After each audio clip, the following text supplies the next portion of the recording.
اے کمزوروں کے رب، اس کے لبوں پہ اترا، اس نے کئی بار اسے دہرایا۔ کمرے میں ہلکی ہلکی نیلاہٹ اترنے لگی تھی۔ وہ ویل چیئر کو شیلف کے قریب لائی جہاں ٹیپ ریکارڈر اور کیسٹوں کا ڈبہ تھا۔ اس نے بنا دیکھے کیسٹ نکالی اور ٹیپ میں ڈال کے پلے کا بٹن دبایا۔ کہیں درمیان سے تلاوت شروع ہو چکی تھی۔ اور کس کی بات اس شخص سے زیادہ اچھی ہو سکتی ہے جو اللہ کی طرف بلائے؟ وہ حیرت سے چوکی، آیت تو پرسوں اس نے پڑھی تھی، پھر یہی کیوں لگ گئی؟ اور بھلائی اور برائی برابر نہیں ہو سکتی، تو اللہ ہی آیت اسے دوبارہ کیوں سنوا رہا ہے؟ برائی کو اس طریقے سے دور کرو جو بہترین ہو، قاری صاحب کی آواز پڑھتے ہوئے بھر آ گئی۔ وہ الجھ گئی، اللہ پھر اسے کیوں بتا رہے ہیں؟ وہی بات کیوں؟ وہ شخص تو سارے تعلق کاٹ چکا ہے، اب پھر کیوں؟ اب تو کوئی درمیان کا راستہ نہیں ہے۔ پھر پردوں کے دوسری جانب روشنی جھانکنے لگی۔ برائی کو اس طریقے سے دور کرو جو بہترین ہو۔ گھاس پر تیمور بیٹھا تھا، نیکر شرٹ میں ملبوس، سوئی سوئی آنکھیں لیے۔ پھر دفعتاً وہ شخص تیمور بلی کے منہ میں روٹی کا ٹکڑا ڈالنے کی کوشش کر رہا تھا، وہ شخص جس کے اور تمہارے درمیان عداوت ہے۔ وہ الفاظ کمروں کے دیواروں کے ساتھ ٹکرا رہے تھے۔ وہ شخص، اس کی آنکھیں اچانک سے روشن ہو گئیں۔ وہ شخص ہمایوں نہیں تھا، وہ شخص تیمور تھا۔ اس کا بیٹا، اس کا خون، اس کے جسم کا ٹکڑا، کیا وہ اس کا امیم، اس کا دوست، جانثار بن سکتا ہے؟ کیا وہ ایسی قسمت والی ہے؟ کیا ایسا ممکن ہے؟ وہ ایک نئی آگہی کے احساس کے ساتھ حیرت میں گھری بیٹھی تھی۔ اس کا بیٹا، اس کا خون، اس کے جسم کا ٹکڑا، کیا وہ اس کا جانثار دوست ہے؟ تیمور اب روٹی کے چھوٹے چھوٹے ٹکڑے کر کے سامنے گھاس پر ڈال رہا تھا اور بلی لپک کر گھاس پہ منہ مارنے لگی۔ بلقیس کرسی پر چڑھی اپنے کیبنٹ کو کھول رہی تھی، ویل چیئر پہ بیٹھی، گردن اوپر دیے ہدایت دے رہی تھی۔ بلو کلر کا ویلویٹ کور البم ہوگا، دیکھو سائڈ پر۔ ہاں یہ مہرون والا ہے، ہاں یہی نکال دو۔ جاؤ اب تم چلی جاؤ۔ البم کو دونوں ہاتھوں میں لیا، لباس پہ اس پہ جمی گرد جھاڑی اور صفحہ کھولا۔ یہ آغا ہاؤس میں کھینچی ہوئی ملی جلی تصویروں کا البم تھا۔ آغا جان، فواد، کریم، جنہوں نے اس کو بکاؤ مال بنا لیا تھا۔ شکر ہے مالک کا کہ اس نے جائیداد دے کر اپنی عزت بچا لی۔ ہانڈی نہیں لگی، شکر خدا کا۔ بلقیس تیزی سے اندر داخل ہوئی۔ کتنے سونے فوٹو ہیں آپ لوگوں کے۔ ہاں یہ میرے رشتہ دار ہیں۔ اس نے صفحہ پلٹا۔ خاندان کی کسی شادی کا فوٹو تھا۔ ارے یہ تو وہی ہے۔ تب اسے یاد آیا بلقیس نے اسے فواد کے آنے کا بتایا تھا، شاید وہ اسے پہچان گئی تھی۔ یہ آپ کے رشتہ دار ہیں؟ یہ تو ادھر آتی رہتی ہے، کمال ہے، ان کا تو مجھے پتہ ہی نہیں تھا۔ کون یہ لڑکی؟ وہ سمجھی بلقیس فواد کی بات کر رہی ہے۔ ہاں جی یہ آرزو بی بی۔ ہاں یہ میری کزن ہے، اور یہ جو فواد ہے وہ ہمایوں کے پاس آیا تھا۔ آیا ہوگا جی۔ نہیں، اس کو اچانک لگا کچھ گڑبڑ ہے۔ بلقیس یہ وہی بندہ ہے نا جو ہمایوں کے پاس آیا تھا جب ہمایوں نے فرشتوں کو ڈانٹا تھا؟ اس نے البم ذرا اس کے قریب کیا۔ تمہیں یاد ہے تم نے بتایا تھا مجھے؟ نا جی، اس کو تو میں نے کبھی نہیں دیکھا۔ یہ کبھی نہیں آیا؟ اسے جھٹکا لگا۔ تو کون تھا وہ؟ پتہ نہیں جی، آپ کا رشتہ دار تھا، کوئی چچا تایا کا بیٹا تھا۔ میرے چچا کا بیٹا؟ ایک منٹ۔ وہ جلدی جلدی البم کے صفحے پلٹنے لگی، پھر حسن کی تصویر پر رکی۔ یہ تھا؟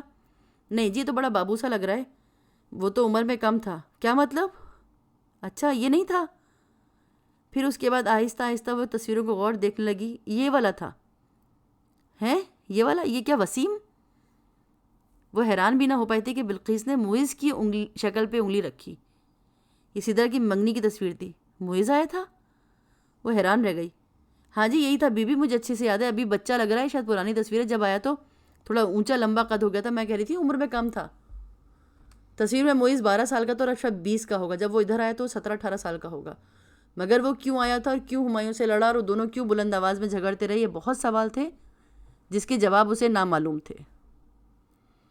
اب اسے کیا کرنا تھا، اسے کچھ سمجھ میں نہیں آ رہا۔ کس کا قصور تھا؟ جو الفاظ اس نے استعمال کیے وہ سمجھ میں نہیں آ رہے تھے۔ کچھ تو غلط تھا۔ چمکیلی صبح برآمدے میں پھیل رہی تھی۔ بلقیس پائپ لگائے سفید سنگ مرمر کا چمکتا ادھورا برآمدہ دھو رہی تھی۔ وہ صبح ناشتے کا وقت تھا۔ ہمایوں اس کے کمرے میں ناشتہ دے کر بلقیس اب مصروف تھی۔ تیمور کہاں تھا اسے نہیں پتا۔ دفتن دروازہ کھلا۔ ہمایوں اجرت بھرے انداز میں کف بند کر کے باہر آیا۔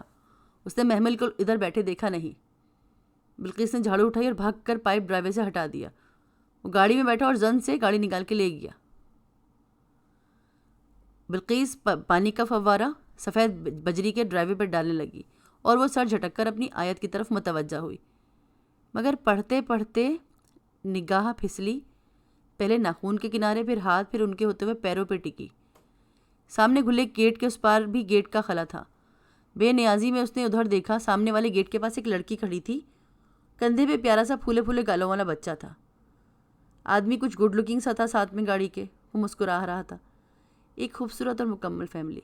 وہ چپ چاپ ان کو دیکھی گئی یہاں تک کہ گاڑی فراٹے بھر کے نکل گئی۔ تو اس کی طرف مت دیکھا کرو جو ہم نے دوسرے جوڑوں کو عطا کیا، آگے قرآن شریف میں لکھا تھا۔ محمل نے بے اختیار ٹھنڈی سانس لے کے سر ہلایا۔ بلقیس اپنے کام میں تھی، وہاں کسی نے اسے لمحے بھر کی چوری نہیں پکڑی، مگر اللہ کو سب پتہ ہوتا ہے۔ بلقیس آج کون سا دن ہے؟ وہ ایک دم سے اسے خیال آیا۔ جمعہ ہے جی۔ اچھا، اسے سورہ کہف پڑھنی تھی، کیسے بھول گئی وہ۔ چوکیدار دروازہ بند کر کے کوارٹر میں چلا گیا۔ کبھی کبھی اس کو لگتا کہ زندگی مصحف قرآنی کے گرد ہی گھومنے لگی ہے۔ اس کا کوئی دن ایسا نہیں گزرتا تھا جس میں اس کتاب کا کردار نہ ہو۔ وہ آنکھیں موند کے بسم اللہ پڑھ کے سورہ کہف پڑھنے لگی۔ ابھی اس نے 9ویں آیت اصحاب کہف تک ہی پڑھی تھی کہ کسی نے اگلا لفظ ورقیم پڑھ دیا۔ سامنے کھلے دروازے میں تیمور کھڑا تھا، نائٹ سوٹ میں۔ چند لمحوں کے لیے سناٹا چھا گیا، دونوں بنا پتلیوں کو حرکت دیے ایک دوسرے کو دیکھ رہے تھے۔ پھر وہ اسی طرح تیمور کی بھوری آنکھوں کو نگاہیں لیے اس نے ہولے سے لب کھولے، پھر وہ آیت دہرائی اور تیمور نے آگے بولا۔ اس نے اپنی نظروں کے حصار میں لی اسے آیت مکمل کی۔ تیمور اسی طرح ساکت مجسمہ بنے کھڑے تھے۔ وہ آہستہ آہستہ چھوٹے قدم اٹھا کے آپ کے پاس آیا۔ اس نے اس کے دونوں ہاتھوں کو تھام کر اور اس سے پوچھا، تمہیں کیسے پتا کہ سورہ کہف کے بعد ورقیم آنا ہے؟ ورقیم آتا ہے۔ وہ خاموش کھڑا رہا جیسے اسے خود بھی نہ پتا ہو۔ تمہیں کیسے پتا چلا؟ It's just slipped. اسے یاد آیا کہ تیمور کی پریگنینسی میں بھی وہ ہر جمعے کو یوں ہی بیٹھ کر آنکھیں موند کر سورہ کہف پڑھتی تھی۔ تو وہ جنم لینے سے قبل ہی قرآن کا عادی ہو چکا تھا، اور شاید وہ عادی تھا۔ اور اس نے جب 7 سال بعد یہ آواز سنی تو وہ بول پڑا، تمہیں صورتیں آتی ہیں؟ قرآن پڑھنا آتا ہے؟ جی۔ مسجد جاتے ہو؟ نہیں، گھر پہ قاری صاحب لگوائے تھے ڈیڈی نے۔ کتنی دفعہ قرآن شریف ختم کیا ہے؟ 2 ٹائمز۔ کیا قاری صاحب کا قرآن بھی سنتے تھے جیسے میرا سنتے ہو؟ نہیں، وہ بالکل اچھا نہیں کہتے تھے۔ اور میں؟ آپ اچھا سناتی ہیں، وہ اٹک اٹک کے بول رہا تھا۔ فرشتے کا اچھا لگتا ہے؟ نو، شی نیور ریڈس۔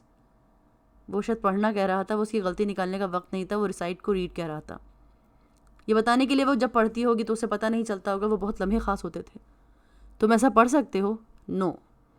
محمل نے آہستہ سے اس کے ہاتھ چھوڑے۔ چلو پھر کل صبح پڑھیں گے۔ پھر اس نے سوچا، اگر اس کا ہوا تو واپس آئے گا، اور نہ آیا تو نصیب۔ اس نے بے اختیار سوچا، دشمن کو دوست بنانے کا احسن طریقہ تو اسی آیت میں دے رکھا ہے۔ اس کی سمجھ میں ذرا دیر سے آ رہا تھا۔ اگلی صبح وہ لان پہلے سے موجود تھی۔ لان میں لاؤنج کی کھڑکی کھلتی تھی، سامنے تیمور کا کمرہ تھا۔ آواز کا رستہ صاف اور کھلا تھا۔ پچھلا پورا دن اس نے دانستہ تیمور کا سامنے نہیں کیا، وہ بھی کمرے سے نہیں نکلا، غالباً چھٹیاں تھیں، وہ گھر پہ ہی تھا۔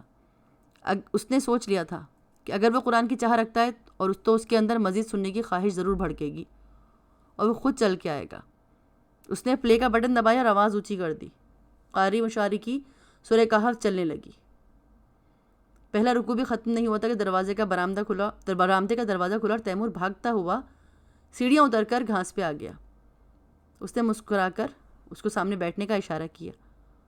وہ خاموشی سے سر جھکائے بیٹھے تھے، اور آہستہ آہستہ جو غار والوں کے، جو کتے والوں کا قصہ تھا، اور جو ان چند نوجوانوں کا قصہ جو کہیں چلے گئے تھے، اور وہ جو 2 باغوں کے مالک کا قصہ جنہیں اپنے مال اور اولاد پہ بڑا غرور تھا، اور موسیٰ علیہ السلام کا قصہ جو اللہ کے بندے سے ملنے اس جگہ کو ڈھونڈتے رہے جہاں مچھلی نے سمندر میں رستہ بنایا تھا۔